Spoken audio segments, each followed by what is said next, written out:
कालिया योजना 2023 टंका पाइबाकू चाहूले करदिंतु यह काम बंधुगण जदि आपने जड़े कालिया योजनार हिताधिकारी तेज जाणी रखु एवं आसूची आउ कि बड़ खबर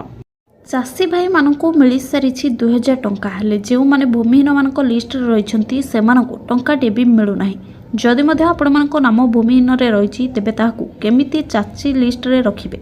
तेज आसतु नजर पकाइबा संपूर्ण अपडेट जहाँकि चाषी है पुणी आसो 2000 टंका पूर्वर जितेबाला कालिया योजन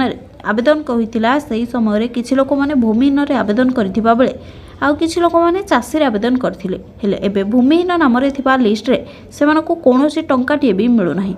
हेले जो मानक लिस्ट चाषी रही से टंका मिलुछि जदि आपण मानकर पूर्वर नाम लिस्ट भूमिहीन रही तेबे एहाको आपण माने केमिति भाबे चाषी करिवे तेबे एथिपई आपणकु ऑनलाइन ग्रीवेंस एप्लिकेशन जारी रही हेले ऑनलाइन ग्रीवेंस रे भूमिहीन रु चाषी करबा अपडेट नाही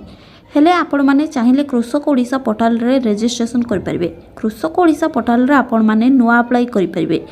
एथिरे जदि आपण मानकर चाष जमी रही तेबे डॉक्यूमेंट सबमिट करी आवेदन करबा परे जेतेबेले पुणी नुआ डाटा आसीबो तेबे कृषक ओडिशा पोर्टाल रु डाटा जाई कालिया योजना रे पुणी आपण माने चाषी लिस्ट रे नाम आसिले आपण माने भी टंका पाई परिबे कालिया योजना अधीन रे प्रति वर्ष 4000 टंका।